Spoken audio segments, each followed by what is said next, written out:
And Manchester United won, Arsenal won. In the battle of the banter clubs, I suppose it was inevitable that it would be a draw. And it's funny, isn't it? Because for the last few weeks, I've had people saying United are going to lose, Arsenal are going to beat them. And I've said, look, you forget who you're playing. You're playing Arsenal. They get on the M1 and their spine disappears. They've not done it in 11 visits now. And what made you think they were going to do it today? They didn't even do it against Mourinho last year. So, look, at the end of the day, look, is that progress? Is that progress? Well, okay, we didn't lose, but I think that, you know what? If I was, as a United fan, I ain't buying into that. If we don't get a penalty or a free kick or a worldie from the edge of the box, we create naff all. And that's what we did today. Slow, turgid football. Our football was so slow at times, there was traffic wardens wanting to run on the pitch to give us a parking fine. It was crap. Absolutely crap. We take too many touches on the ball. I've said it before, I'll say it again. No more excuses. No more excuses. If that was Jose Mourinho, you'd be going mad. It's because it's a club legend who did good football for 3 months that has decided he's so scared to keep his job that he's going to play shit football and try and bore people to death. And that's the only way we were going to win that game. We caught Arsenal on the break. We bored them into an attack. We caught them on the break from a corner. McTominay scores a brilliant goal. And I just want to say, actually, just to be positive, smash a like on the video if McTominay was your man of the match, because I've always been a bit unsure about McTominay, but I thought today he was the best player on the pitch. I thought Twan Sebi was good, but the mistake led to the goal. But Scott McTominay, he is still very inconsistent. You're going to get that. But today, he was very, very good, and the goal was fantastic as well. So I would give him that. But you know what? United's tactics today, we've spoken about it over the last few weeks. And there's no more excuses for it. You can't shit on a plate and then serve it up as caviar, unless you're a fish. And Ole Gunnar Solskjaer ain't a fish. He's a human being, and so are all those players. And they are serving up shit and pretending it's good. And that's the reality. It's not good. It isn't good. And I think, there are no more excuses. If this is the long-term vision, I don't like the vision. I don't. And I tell you what, that board ain't going to sack him. But that team, what's the vision? What is the vision? He didn't start the youth again. He gets a limping Rashford up front rather than playing Greenwood, who's fit. Fred, who's been playing really well, forget that. Let's get Lingard in to disappoint us for the millionth time this year. Pereira, why is he playing? Again, we spoke about it at the start, but stop making excuses because we've drew against a bad Arsenal team. And let's not forget, Arsenal were terrible, but they still had 3 clear-cut chances in the second half. Torreira didn't connect because Lindelof had let him loose. He should have scored. Xhaka should have scored straight after the goal. Name me one chance we had in the box. I remember Pereira having a shot in the first half, edge of the box. McTominay goal, edge of the box. It's always edge of the box. There's nothing in and around the box. Marie. Yeah. I despair with the football. I really do. It's like what we're basically doing is we're trying to keep a clean sheet and nick a goal. That's what we're trying to do. We did it against Leicester. We did it today. Basically, we bore people to attack us and then try and hit them on the break. And you know what? When we hit them on the break and we score a goal like McTominay's, it's all great. But it's such a small percentage of the game that's exciting. Arsenal actually got to 1-1 and tried to defend their lead, and we didn't know how to attack. Like they were basically handing us the result on a plate. I don't know why Arsenal did that with 20 minutes to go, but they went really crap. And we actually started going forward a bit, probably because Fred and Greenwood were on the pitch. But even then, we're still not creating chances in the box. The only chance I can think of in the box was McTominay should have scored from that corner. But again, it's a set piece. We ain't creating nothing. And Ollie's there at the end of the game smiling and clapping, and I know he's got to do that. But the impression I get is that they're happy with that result. We're 10th in the league. I know we're only 3 or 4 points off top 4. It's still very, very early days. But the big thing is, I don't mind losing games if I see something and I go, we were unlucky. I saw Chelsea play Liverpool last week. Liverpool were just better than them. But I saw something in the Chelsea performance. Sheffield United, they're 2-0 up. They draw 2-2. But you see something in the performance. We're not seeing anything in Manchester United's performance. We're not seeing anything. It's boring. And I tell you what else needs addressing? What are we doing to Paul Pogba? Why did we keep Paul Pogba at the club if we're going to play him as a CDM? He's totally wasted. He's not even good as a CDM. He gets caught in possession. He gets rolled. He loses his man. The minute he starts running forward, things happen. And The team we ended the game with is the team we should have started. Fred should play next to McTominay. Pogba should have the licence to roam. Greenwood should play through the middle. And Rashford, when he's fit, should play on the right-hand side. And obviously when Martial comes back in, great. I think Twan Sebi's got to seriously be considered to drop Lindelof now. He's so good in the air. He's quick. He reads the game really well. I mean, the goal comes because you put a right-footed player at left-back and he plays it inside. But that's not good from United tonight. It's probably not a bad result, but in all honesty, that's not good. And does that fill you with any confidence for when Liverpool come in 2 weeks' time or 3 weeks' time after the international break? You know we're going to park the bus. Van Gaal used to get loads of crap for this. Van Gaal used to get criticised for playing 2 CDMs at home. We're doing it every week under Ole Gunnar Solskjaer. What's the evolution? Apart from appointing a club legend, I don't get why Gary Neville and Rio Ferdinand and Paul Scholes and everyone else like that, I don't know why they can't just come out and be honest and say this is no different. And to be fair to Gary Neville, he didn't want Van Gaal sacked, he didn't want Mourinho sacked, he didn't even want Moyes sacked. So I'm not saying they should come out and say, Ollie, get the sack. But they should come out and say this is worse or as worse as what we were doing under Van Gaal and Mourinho. The football's turgid. It's rubbish. It's absolutely rubbish. Rubbish. It's rubbish football. There's no excitement. There is when we score a goal, obviously, but it's not exciting. It's not exciting. It's Manchester United at home. That's a good point for Arsenal today. They go up to joint fourth. They've been to Old Trafford and they've been to Liverpool and they're still fourth in the league. So they'll look at that and go, yeah, we could have done better. But you know what? Emery's probably scared about losing his job. So for him, it's not a terrible result. For us, we've got a draw against Arsenal. Whoop-de-doo. That was an opportunity tonight. I saw Watford should have beat them 2 weeks ago. We should have beat them tonight. But unfortunately, unlike Watford, we didn't create loads of chances in the box. We create naff all in the box. So no, I'm not happy with that. I didn't want to be one of those fans who, has been moaning about the way we play for the last few weeks. And then you get a half decent result against Arsenal and you go, Ollie's at the wheel. We've got some progress. We haven't. We've got a progressive result because we didn't lose. And we lost last time in the Premier League against West Ham.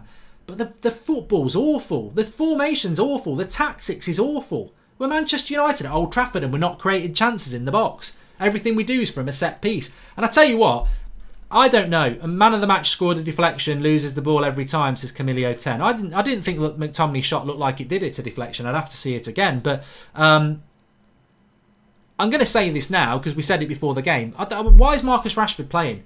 He looks like a bloke who's stuck in a lift with a load of good-looking women holding a fart in. He just wants to score to let it out. He wants the lift to open so he can run off and let it out. And he's just not in the game. His confidence level's on the floor. He's probably not even match fit. And yeah, you know what? I'm going to say this. I know the free kick, the keeper made a save, but in stoppage time, when McTominay, who I thought was man of the match, drives forward and wins as a free kick on the edge of the box, the goal's like there. It's a left footer's shot to whip it round the wall and the keeper can't save it. That's what it is. That's the only shot you can play there. Rashford, I'm taking it, shoots it towards the goalkeeper.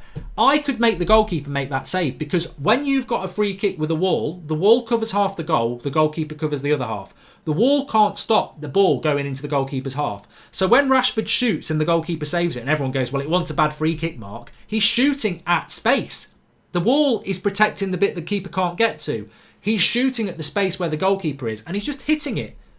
That was there for Fred to whip it over. I'm not saying Fred was going to do that, but I remember Fred having a free kick like that against Wolves last season and he hit the post. If he whipped that round, it's 2-1, we've won the game. But Rashford's pulling rank on free kicks and he is crap at free kicks. And I'm not Ollie out. People know I'm not Ollie out, but we've got a winnable game against Newcastle on Sunday. We've got to go and win it. Go and play attacking football. Play the team that ended the game. Stop playing 2 CDMs. Try and break teams down quicker. Move the ball quicker. Like I said, we're a traffic warden's bloody wet dream at the moment because we're basically parking buses. And you're not allowed to do that at Old Trafford. It's against the law. We're getting parking fines. We've got to start playing football because Ole Gunnar Solskjaer ain't getting the sack. He's not getting the sack anytime soon. So the point is, I'm just looking at the Aubameyang goal here. He's definitely offside. I don't know what they're talking about. We'll talk about the VAR in a minute. But you've got to start playing on the front foot. You've got to start playing attacking football because being mid-table ain't good enough. it's not good enough. But if United, United's only fight back is after the game's over. What they release into the press, what Ollie says, what the board say. Do it on the bloody pitch. I don't think tonight, and I'm glad I've reminded myself of this because I'm going to do the player ratings now. This will lead nicely into the player ratings, and then we'll read some of your comments. I don't think tonight, considering that was a massive game for Manchester United.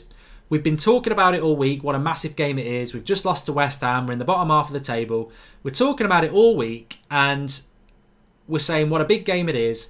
And if these players truly are behind Ole Gunnar Solskjaer and they're truly getting the way he wants to play football, then you've got to say this. You've got to say this. Where was the performances from the players? Did those players put in what we needed to put in, which was 7, 8, 9 out of 10 performances? Because if we'd lost tonight, I think a lot of people would have been Ollie out. So I expected tonight the players to come out 100 miles an hour, on the front foot, get the crowd up and put in 8 or 9 out of 10 performances for this manager.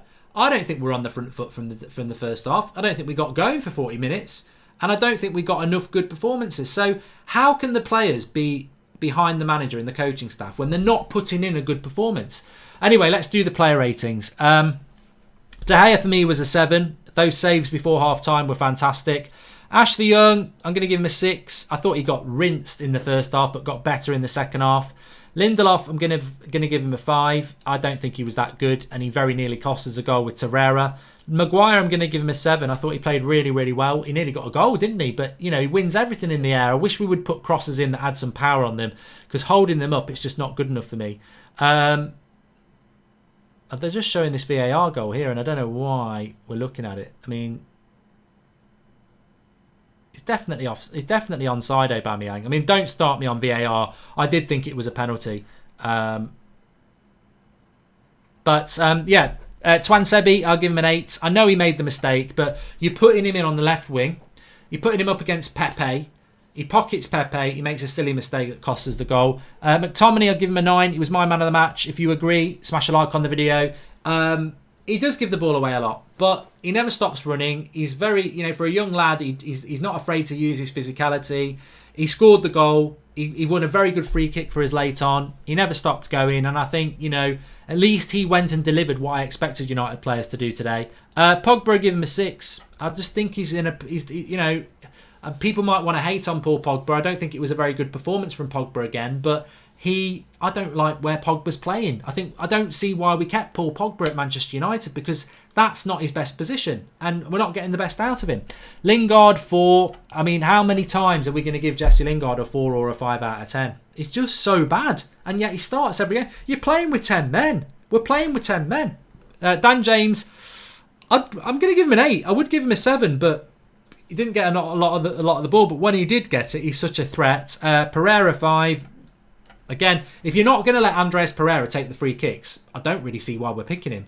Yeah, he tries hard and he can drive forward with the ball, but I don't rate Pereira at the moment. I don't think he's very good. And Rashford a 4 as well. So, I mean, look, you've got 4 players there who aren't even putting in an average performance. And Pogba puts in an average performance and Young puts in an average performance. So you've got over half your team not even putting in a half average, an average or an below average performance. And that's in a game that we needed to win. So, yeah, you can moan about Ole Gunnar Solskjaer, of course you can, and you can moan that he's picked those players and he's picked the tactics, but not enough players, again, putting in good performances in a game where if we'd lost, imagine if Arsenal turned up and every one of their players played well today and they beat us 3-1. We'd be still giving those player ratings and we'd be going, that was a game we needed a performance and half the team didn't turn up. So why shouldn't we say it when we draw? They didn't. A lot of those players didn't turn up again. And the sad thing is, a lot of those players are the best paid players in the club, players who've been through the youth system, experienced players. I mean, Pereira, Lingard, Rashford and Pogba, they've all been through the youth setup. Young's been here forever. So there's no excuses. I thought some of the performances today were very, very poor. Very, very poor. And you know what? I'll go back to what I said at the start.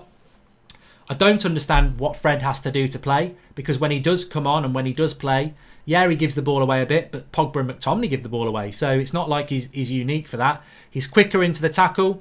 He looks to play a forward pass. I don't know why Fred's not playing in football matches anymore, starting in big games like this.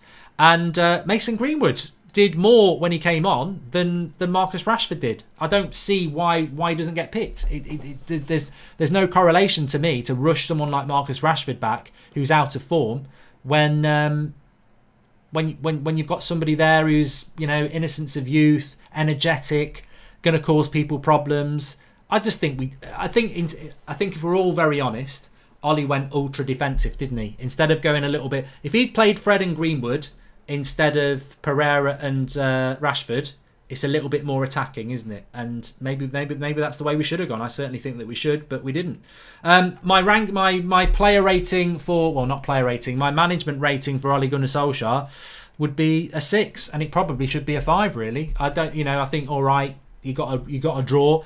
Your substitutions with 20 minutes to go were right, but I don't think your starting lineup was right. I think it was too defensive, and I've got a big question mark as to why we don't move the ball quick enough from back to front, and why we're not creating chances in and around the opposition's box. It's shocking. Ian Gathaker says one of our biggest issues is players in the box for crosses. We have fast counters, but the midfielders aren't arriving in the box for the cross. Look, Marcus Rashford, he's frozen. He's like a bloody penguin's ball sack. He just doesn't move. He's just... I don't know what's going on. I don't know what is going on with him in the penalty box. Ole Gunnar Solskjaer is one of the best finishers we've had at the club. His movement in the box was legendary. You telling me he hasn't told Rashford what to do, but Rashford's just not doing anything about it. I'm just watching the McTominay goal. But it's still going to go in anyway. It's still going to go in. Respect your ratings. I thought Lindelof was a 6, says Kevin Back. Anu Palyapan, disappointed with the result, but happy that we got a deserved. Else I'm pretty sure Ollie would never change. Board will never change. Let us be mid-table. Let us be under pressure. Then only we will see some reaction. Bormick Carrier says Mark Rashford is a selfish player. That's the last thing you want from a number 9. I can play better than him after smoking a few joints and a bag of Cheetos. Brandon Coombs says change the tune. You look for any excuse to go in on Ollie. We had our chances. Should have had a penalty and lost for a poor mistake from Twansebi. Mate, it's your opinion. If you want to live in La La Land, great. Get dancing. Oh, get the album. But do not say to me we got lucky. We should have won it and we lost for a poor mistake from Twansebi. I'm watching a chance now for Xhaka. A minute after the goal, he should have scored. Torreira, he should have scored. They had as many chances as we did. In fact, they had better chances than us. So you can't lie. You can say, any excuse to go in on Ollie. I don't need any excuse. I've just spent 90 minutes watching the shit. It's not good enough. It's not good enough. I'm not Ollie out. I want him to do well, but the football he's playing is crap. And I hope against Newcastle we actually go and attack them because they're crap themselves. Nigelsman in, sick of Ollie pretending to know what he's doing and mouthing words on the touchline and making half-arsed hand gestures. Zero tactics, says Andrew96. Twansebi was awful, not his fault though, not a left-back, says Rowan Gale. I think he had a very good first half. Stephen, keeping young on set pieces is on. Ollie, pathetic. Ollie's not even in the passenger seat. He's in the bloody boot. Clueless is in Rano TV. Sean O'Sullivan. Mark says he's Ollie in, but every day turns fans' opinions against Ollie. Give the man time. He played our best players. We will build. McTominay was good today. Ollie gave him time. Back off Ollie for Christ's sake. Sean, just don't watch the channel, mate. Like, what? This is my opinion. And everybody else is putting their own opinion in. I'm not a bloody dictator. I'm not brainwashing people. This is the United stand. When I say I'm Ollie in, I'm Ollie fucking in. But I do not like the tactics. I do not like the team selections. And he will get the sack if he continues with that route. So I'm being vocal about the fact that that's not good enough. Now, he either takes it on board and changes for the better and keeps his job, or he continues down this route and he gets the sack. This is not brainwashing people against him, because I tell you what, Woodward and the Glazers don't give a shit what I say. They will not sack him. They've got no plan to sack him. So what I say, what anybody else says, doesn't matter. All I hope is that he actually starts bloody listening to fans and tries to play the United way instead of this crap Mourinho shit that we've been seeing for years. Striker in January, says Guzman Games. Well, it won't matter if we buy a striker in January because we don't put enough decent balls into the box. Man of the match scored a deflection, loses the ball every time, says Camilio10. I don't think that's true. We had a decent performance. The reason we don't have shots from inside the box is because we have no striker. We had a few decent crosses, but no one attacking it. We were unlucky, says Abanaf. Fair enough. Spartan Jones, we should have got the win with the VAR, plus Fred and Greenwood should have started. Top 4 will be decided after the January transfer window because all the teams need it. Depends whether were still in the race by then, mate. Game by game, Ollie is proven poor tactically, says Owani. Players in the box for crosses is a problem due to the counter strategy. When we build up, we cross to ghosts of class of 92. Udit but Naga says that controversy goal should have stopped when ref raised the flag. Ref blows the whistle, game stops, and then there shouldn't have been raised. This is, let's just address the VAR thing for a moment. I lose it on the game if you watch it back. It's a penalty. It's a penalty. We're 1-0 up. It's a penalty. The ball travels. It hits him on the arm. What the hell is VAR for? What the hell is VAR for? They don't use VAR like it was meant to be used. I never wanted VAR. I'd rather it never happened. But if we didn't have VAR, we would have won 1-0 because Aubameyang wouldn't have got that goal. The linesman would have said it was offside when it wasn't.